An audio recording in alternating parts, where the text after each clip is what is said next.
আসসালামু আলাইকুম। আজ 11ই জুন 2024। শুরু করছি চেঞ্জ টিভি প্রতিদিনের গল্প অনুষ্ঠান। দর্শক, আপনাদের সঙ্গে রয়েছি আমি আবিদ আজম। শুরুতেই সংবাদ শিরোনাম। ইসরায়েলের পক্ষে অবিশ্বাস্য যা করছে কোকা-কোলা, পণ্যটির বিরুদ্ধে অগ্নিগর্ভ বাংলাদেশ, কোকা-কোলার বিজ্ঞাপনে অভিনয় করে বেকায়দায় অভিনেতারা, হামাসের প্রতিরোধে ইসরায়েলের 4 সেনার মৃত্যু। এবার বিস্তারিত। ফিলিস্তিন ইসরায়েল ইস্যু নিয়ে সারা বিশ্বের সঙ্গে তাল মিলিয়ে বাংলাদেশেও কোমল পানীয় ব্র্যান্ড কোকা-কোলা বয়কটের ডাক দিয়েছে সাধারণ জনগণ। সম্প্রতি কোকা-কোলার বাংলাদেশের একটি বিজ্ঞাপন নিয়ে তুমুল আলোচনা সমালোচনার ঝড় উঠেছে নেট দুনিয়ায়। তবে বিজ্ঞাপন সংশ্লিষ্ট কেউ কেউ বলার চেষ্টা করছেন যে কোকা-কোলার সঙ্গে ইসরায়েলের কোনো সম্পর্ক নেই। তবে নেট ঘেঁটে এবং বিভিন্ন আন্তর্জাতিক সংবাদ মাধ্যমের উৎস থেকে জানা যাচ্ছে, কোকা-কোলা আমেরিকায় নিবন্ধিত একটি পাবলিক লিমিটেড কোম্পানি হলেও এর প্রধান 3 স্টেক হোল্ডার হচ্ছে যথাক্রমে বার্কশায়ার হাথাওয়ে ইনক, ভ্যানগার্ড গ্রুপ এবং ব্ল্যাক রক। প্রত্যেক কোম্পানিরই ইসরায়েলের বিশাল বিনিয়োগ আছে। বিশেষ করে ভ্যানগার্ড ইসরায়েলের সমরাস্ত্র খাতের সবচেয়ে বড় ইনভেস্টরদের একটি। এছাড়া 1967 সালে আরব ইসরায়েল যুদ্ধের সময় ইসরায়েলকে সমর্থন করার কারণে ওই সালে কোকা-কোলা পণ্যটিকে সারা বিশ্বে নিষিদ্ধের আহ্বান জানায় আরব লীগ। এছাড়া একই বছর ফিলিস্তিনের কাছ থেকে দখল করা ভূমিতে কোকা-কোলার কারখানা স্থাপন করেছিল এর প্রস্তুতকারী প্রতিষ্ঠান।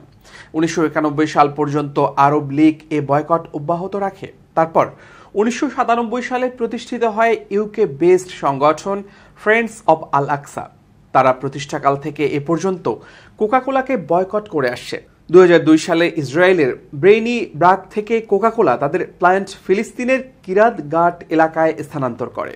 এ সময় ওই স্থান থেকে সব ফিলিস্তিনিকে উচ্ছেদ করা হয়। পাশাপাশি কোকা-কোলা ইসরায়েল ঘোষণা করে যে এখন থেকে তাদের কারখানায় কেবলমাত্র ইহুদিরাই কাজ করতে পারবে। গত বছরের নভেম্বর থেকে তুরস্কের পার্লামেন্ট প্রাঙ্গণের সব দোকানে বহুজাতিক প্রতিষ্ঠান কোকা-কোলা ও নেসলের পণ্য বিক্রি নিষিদ্ধ করে। গাজায় চলমান যুদ্ধে ইসরায়েলকে সমর্থন দেওয়ার অভিযোগে তুর্কি পার্লামেন্ট এই সিদ্ধান্ত নেয়। পার্লামেন্টের বিবৃতিতে বলা হয়, ইসরায়েলকে সমর্থন দেয় পার্লামেন্ট প্রাঙ্গণের রেস্তোরাঁ, ক্যাফেটেরিয়া ও চায়ের দোকানে 2 প্রতিষ্ঠানের পণ্য বিক্রি বন্ধ করার এ সিদ্ধান্ত নেওয়া হয়েছে। স্পিকার নোমান কুর্তুলমুস এ সিদ্ধান্ত নিয়েছেন। যদিও পার্লামেন্টের পক্ষ থেকে প্রতিষ্ঠান দুটির নাম জানানো হয়নি, তবে পার্লামেন্টের একটি সূত্রের মাধ্যমে রয়টার্স জেনেছে প্রতিষ্ঠান দুটি হল কোকা-কোলা ও নেসলে। খাদ্য তালিকা থেকে কোকা-কোলা পানীয় ও নেসলের কফি বাদ পড়েছে। রয়টার্স বলছে, জনদাবির মুখে তুরস্কের পার্লামেন্ট প্রতিষ্ঠান দুটির পণ্য বর্জনের এই সিদ্ধান্ত নেয়। গাজা যুদ্ধ শুরুর পর তুরস্কের অধিকার কর্মীরা পশ্চিমা অনেক প্রতিষ্ঠানের পণ্য বর্জনের আহ্বান জানিয়ে সামাজিক যোগাযোগ মাধ্যমে ব্যাপক প্রচার চালাচ্ছেন। এসব প্রতিষ্ঠানের মধ্যে কোকা-কোলা ও নেসলেও রয়েছে। তাদের অভিযোগ, গাজায় যুদ্ধে ইসরায়েলকে সমর্থন দিচ্ছে এসব কোম্পানি। নিরীহ ফিলিস্তিনিদের ওপর বর্বর হামলার জবাবে ইসরায়েল ও তাদের মিত্র দেশগুলোর বিভিন্ন পণ্য ব্যবহার নিষিদ্ধে একজোট হচ্ছে বিশ্ব। Coca-Cola, Starbucks, McDonald's, KFC, Nestle, Pizza Hut, burger king এবং IBM এর মতো পণ্যগুলো বয়কট শুরু করেছে বিভিন্ন দেশ। এছাড়া ভিসা ও মাস্টার কার্ড বয়কট করেছে তুর্কি। গাজায় হামাসকে নিশ্চিহ্ন করার নামে শিশুসহ নিরীহ ফিলিস্তিনিদের ওপর হামলা চালাচ্ছে বর্বর ইসরায়েলি বাহিনী।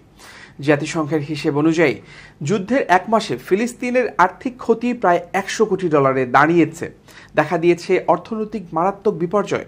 এই অবস্থায় ইসরায়েল ও তাদের মিত্র দেশগুলোর অর্থনীতির বিরুদ্ধে যুদ্ধ ঘোষণায় একজোট হচ্ছে বিশ্বের বিভিন্ন দেশ।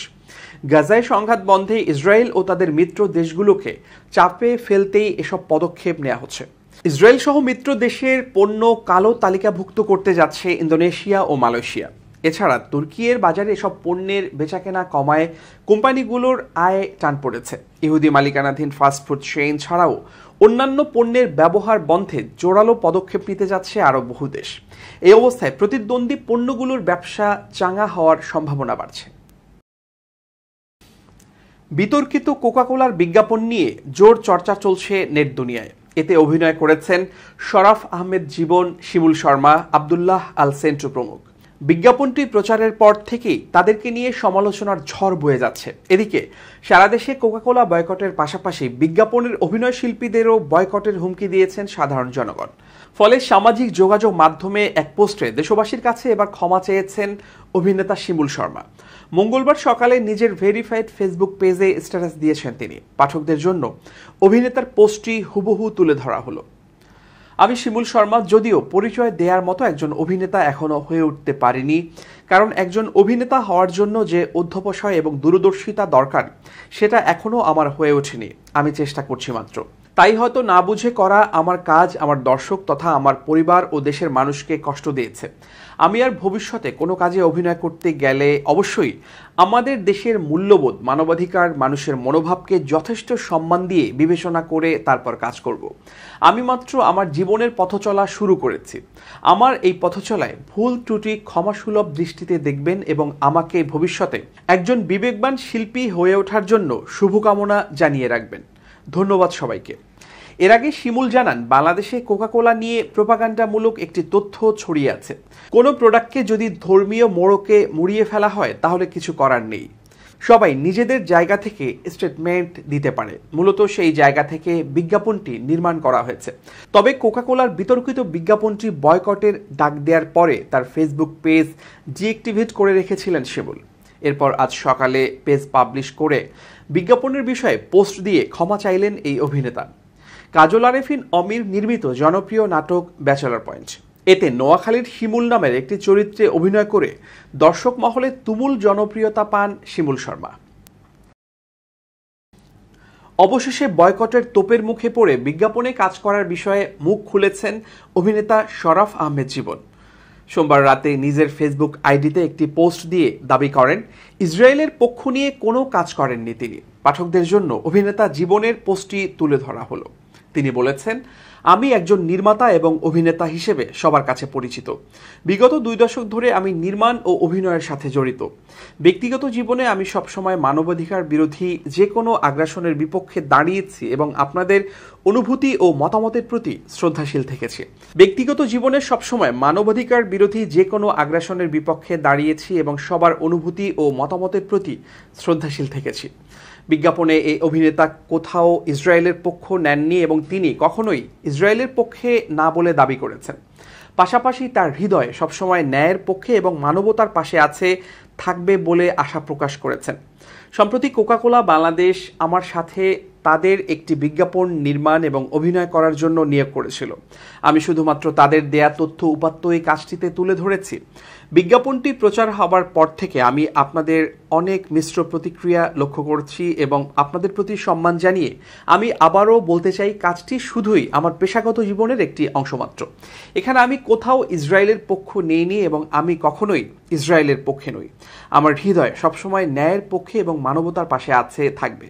এদিকে পোস্ট দেওয়ার পর মন্তব্যের ঝড় উঠেছে অভিনেতা জীবনের কমেন্ট বক্সে।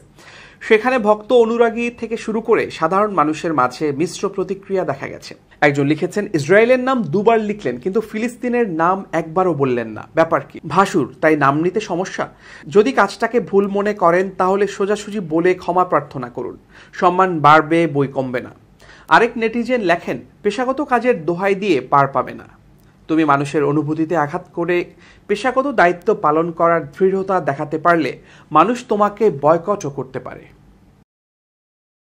নতুন সেনাবাহিনীর প্রধান হচ্ছেন বর্তমান লেফটেন্যান্ট জেনারেল ওয়াকার উজ্জামান। আগামী 23 জুন 3 বছরের জন্য এই দায়িত্ব গ্রহণ করবেন তিনি। মঙ্গলবার আন্তঃবাহিনী জনসংযোগ পরিদপ্তরের সংবাদ বিজ্ঞপ্তিতে বিষয়টি জানানো হয়েছে। এতে বলা হয়েছে, 23 জুন অপরাহ্ন থেকে লেফটেন্যান্ট জেনারেল ওয়াকার উজ্জামানকে জেনারেল পদবিতে পদোন্নতি প্রদানপূর্বক ওই তারিখ অপরাহ্ন থেকে 3 বছরের জন্য সেনাবাহিনীর প্রধান পদে নিয়োগ দেওয়া হয়েছে। General SM. শফিউদ্দিন আহমেদ 2021 সালের 24 জুন 17তম সেনাবাহিনীর প্রধান হিসেবে দায়িত্ব গ্রহণ করেছিলেন। লেফটেন্যান্ট জেনারেল ওয়াকার উজ্জামান 1985 সালের 20 ডিসেম্বর 13তম দীর্ঘমেয়াদী কোর্সের সাথে বাংলাদেশ সেনাবাহিনীতে কমিশন লাভ করেন। তিনি defence services command and staff college Mirpur এবং যুক্তরাজ্যের joint services command and staff college থেকে গ্র্যাজুয়েশন সম্পন্ন করেন। এছাড়াও তিনি জাতীয় বিশ্ববিদ্যালয় থেকে মাস্টার্স অব ডিফেন্স স্টাডিজ এবং যুক্তরাজ্যের King's college, university of London থেকে masters of arts in defence studies degree অর্জন করেন। দীর্ঘ ৩৯ বছরের বর্ণাঢ্য সামরিক জীবনে তিনি বিভিন্ন গুরুত্বপূর্ণ পদের পাশাপাশি নবম পদাতিক ডিভিশনের জেনারেল অফিসার কমান্ডিং এবং সাফার এরিয়া কমান্ডার, সেনা সদরে সামরিক সচিব এবং বাংলাদেশ সেনাবাহিনীর চিফ অব জেনারেল স্টাফ হিসেবে দায়িত্ব পালন করেন। এছাড়াও তিনি প্রধানমন্ত্রীর কার্যালয় আর্মড ফোর্সেস ডিভিশনে প্রধানমন্ত্রীর প্রিন্সিপাল স্টাফ অফিসার হিসেবে দায়িত্ব পালন করেছেন। এবার খুব জরুরি 1 মিনিট জানাচ্ছেন ইউনেস্কো ক্লাব পুরস্কার বিজয়ী সাংবাদিক আমিরুল মোমিনিন মানিক। খুব জরুরি 1 মিনিটে প্রত্যেককে আমন্ত্রণ। অন্যের বিপুল সফলতা দেখে আপনি কি প্রতিহিংসা পরায়ণ হয়ে ওঠেন অথবা আবেগ আপ্লুত হয়ে পড়েন? দুটোর কোনোটাই আপনার জন্য যথার্থ নয়। আপনার যদি সুনির্দিষ্ট টার্গেট থাকে তাহলে অবশ্যই পারিপার্শ্বিক সকল বিষয় আপনি ভুলে যান। টার্গেটকে সামনে রেখে কেবল ছুটে চলুন। অন্যের সাফল্যে আপনি প্রতিহিংসা পরায়ণ হয়ে উঠলে মনে রাখতে হবে আপনার হৃদয়ের মধ্যে খাদ রয়েছে। অন্যদিকে আপনি অতি আবেগী হয়ে উঠলে মনে রাখতে হবে এখানেও আপনার ত্রুটি আছে। আপনি কেবল অনুপ্রেরণা নেবেন অন্যের সাফল্যের কাছ থেকে, এর বাইরে আর কোনো কিছুই প্রয়োজন নেই। কেবল আপনার লক্ষ্য পানে আপনি ধেয়ে চলুন। মনে রাখবেন অন্যের সাফল্যের মতো করেই যে আপনার সফলতা আসবে তা কিন্তু নয়। আপনার প্রচেষ্টায় নতুনভাবে, নতুন চিন্তায়, নতুন গতিতে সফলতা ধরা দেবে। ভালো থাকুন, শুভেচ্ছা নিরন্তর। জওহরলাল নেহরুর পরে প্রথমবার ভারতের কোনো প্রধানমন্ত্রী 3 বার শপথ নিয়েছেন। তৃতীয়বার দেশের প্রধানমন্ত্রী হিসেবে রোববার শপথ গ্রহণ করেন নরেন্দ্র মোদী। শপথ গ্রহণের আগে বহু রাষ্ট্রনেতা তাকে অভিনন্দন জানিয়েছেন।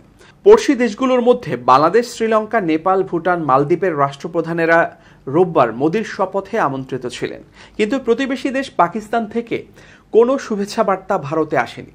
শপথ গ্রহণে আমন্ত্রিতদের তালিকাতেও ছিল না পাকিস্তান। অবশেষে অনেকটা সময় কেটে যাবার পর নিজের এক্স হ্যান্ডেলে একটি টুইট করে পাকিস্তানের প্রধানমন্ত্রী শেহবাজ শরীফ লেখেন, ভারতের প্রধানমন্ত্রী হিসেবে শপথ নেয়ার জন্য নরেন্দ্র মোদীকে অভিনন্দন জানাই। শুভেচ্ছা জানিয়েছেন পাক প্রধানমন্ত্রীর বড় ভাই এবং ক্ষমতাসীন দলের সুপ্রিমো নওয়াজ শরীফও। সাবেক প্রধানমন্ত্রী এবং পাকিস্তান মুসলিম লীগের প্রধান নওয়াজ বলেছেন, সাম্প্রতিক নির্বাচনে মোদীর সাফল্য তার নেতৃত্বের প্রতি জনগণের আস্থা প্রতিফলিত করে এবং তাকে 2 বিলিয়ন মানুষের ভাগ্য গঠনের সুযোগ করে দিয়েছে। আপাতভাবে শেহবাজের এই বার্তাকে নিয়ম রক্ষা বলেই মনে করা হচ্ছে, কিন্তু কিছুদিন আগে লোকসভা ভোটের ফল প্রকাশের পরে পাকিস্তানের বিদেশ দপ্তরের মুখপাত্র মুমতাজ জাহরা বালোচ বিবৃতি দিয়ে জানিয়েছিলেন, মোদীকে প্রধানমন্ত্রী হিসেবে শুভেচ্ছা জানানো হলে সেটা তাড়াহুড়ো হয়ে যাবে। তিনি বলেন, আমরা ওদের নির্বাচনী প্রক্রিয়া নিয়ে কোনো মন্তব্য করতে চাই না। এদিকে প্রধানমন্ত্রী হিসেবে নরেন্দ্র মোদীর শপথ গ্রহণের আগে শুক্রবার পাকিস্তান জানিয়েছিল তারা ভারত সহ সব প্রতিবেশী দেশগুলোর সঙ্গে সহযোগিতামূলক সম্পর্ক চায়, কিন্তু নির্বাচনে জয়ের পর কেন মোদীকে অভিনন্দন জানানো হলো না সেই প্রশ্নের উত্তর এড়িয়ে যান প্রধানমন্ত্রী। 2019 সালের 5 আগস্ট ভারতীয় সংসদ 370 ধারা স্থগিত করার পরে ইসলামাবাদ এবং নয়াদিল্লির সম্পর্কে চিড় ধরে। এবার ফিলিস্তিন প্রসঙ্গ। জাতিসংঘ নিরাপত্তা পরিষদে গাজা উপত্যকায় পাশ হওয়া যুদ্ধবিরতি চুক্তি প্রশ্নে ফিলিস্তিনি প্রতিরোধ আন্দোলন বলেছে তারা একে স্বাগত জানাচ্ছে। সোমবার রাতে যুক্তরাষ্ট্রের প্রণীত যুদ্ধবিরতি পরিকল্পনাটির নিরাপত্তা পরিষদে পাশ হয়। হামাস এক বিবৃতিতে জানায়, হামাস নিরাপত্তা পরিষদের প্রস্তাবটি স্বাগত জানায়। আবারও দৃঢ়তার সাথে এসব নীতি বাস্তবায়নের জন্য পরোক্ষ আলোচনায় প্রবেশ করার জন্য ভ্রাতৃপ্রতিম মধ্যস্থতাকারীদের সাথে সহযোগিতার কথা ঘোষণা করছে। বিবৃতিতে গাজায় স্থায়ী যুদ্ধবিরতি এবং ভূখণ্ডটি থেকে ইসরায়েলি বাহিনীর পূর্ণ প্রত্যাহারের দাবিটির কথা আবারও উল্লেখ করা হয়। মার্কিন প্রস্তাবটি 14-0 ভোটে পাশ হয়। রাশিয়া ভোটদানে বিরত থাকে। প্রস্তাবটিতে ইসরায়েল এবং হামাসকে কোনো বিলম্ব এবং পূর্ব শর্ত ছাড়া প্রস্তাবের সব পর্ব পুরোপুরি বাস্তবায়ন করার আহ্বান জানানো হয়। জাতিসংঘে যুক্তরাষ্ট্রের রাষ্ট্রদূত লিন্ডা থমাস গ্রিনফিল্ড ভোটের পরে বলেন, পরিষদ হামাসকে যুদ্ধবিরতি পরিকল্পনা মেনে নেয়ার জন্য পরিষ্কার বার্তা পাঠিয়েছে। তিনি পরিষদকে বলেন, যুদ্ধ আজকেই শেষ হতে পারে যদি হামাস একই কাজ করে। আমি আবার বলছি, লড়াই আজকেই শেষ হতে পারে। ইসরায়েল এবং হামাস 3 ধাপের যুদ্ধবিরতি পরিকল্পনা গ্রহণ করবে কিনা তা নিয়ে প্রশ্ন আছে। তবে প্রস্তাবের প্রতি জাতিসংঘের সবচেয়ে ক্ষমতাশালী সংস্থায় ব্যাপক সমর্থন যুদ্ধবিরতি পরিকল্পনা গ্রহণের জন্য দুপক্ষের উপর বাড়তি চাপ সৃষ্টি করবে। ইসরায়েলের প্রধানমন্ত্রী বেনিয়ামিন নেতানিয়াহু বলেছেন, বাইডেন পরিকল্পনার অংশবিশেষ উত্থাপন করেছেন। তিনি জোর দিয়ে বলেন, হামাসের সামরিক এবং প্রশাসনিক সক্ষমতা সম্পূর্ণ ভেঙে ফেলার আগে স্থায়ী যুদ্ধবিরতি নিয়ে আলোচনা শুরু করাই যাবে না। গাজা উপত্যকায় ফিলিস্তিনি স্বাধীনতাকামী সংগঠন হামাসের সাথে লড়াই করতে গিয়ে আরও 4 সেনা সদস্য নিহত হয়েছে বলে জানিয়েছে ইসরায়েল। মঙ্গলবার কাতার ভিত্তিক সংবাদ মাধ্যম আল জাজিরার এক প্রতিবেদনে এ তথ্য জানানো হয়েছে। প্রতিবেদনে বলা হয়েছে, ইসরায়েলি সামরিক বাহিনী এক বিবৃতিতে বলেছে, সোমবার 4 সেনা সদস্য দক্ষিণ গাজায় লড়াইয়ে নিহত হয়েছে, তবে তাদের মৃত্যুর বিষয়ে বিস্তারিত বলা হয়নি।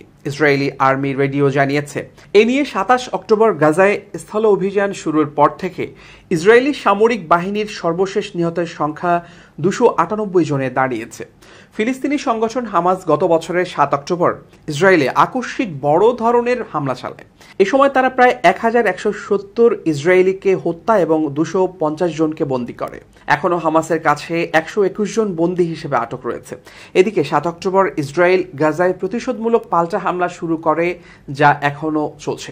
গাজায় ইসরায়েলের অব্যাহত এ হামলায় 37,124 ফিলিস্তিনি নিহত হয়েছে, যাদের অধিকাংশ নারী এবং শিশু। প্রিয় দর্শক, শেষ করছি প্রতিদিনের গল্পের আজকের গল্প। changetv.press বাংলাদেশের ইউটিউব জার্নালিজমের অগ্রদূত। ভিজিট করুন এর ওয়েবসাইট www.changetv.press, youtube.com/changetv press এবং সাবস্ক্রাইব করুন চ্যানেলটি। নিয়মিত লাইক, কমেন্ট ও শেয়ার করে আপডেট রাখুন নিজেকে। ভালো থাকুন, নিরাপদে থাকুন, শুভেচ্ছা নিরন্তর।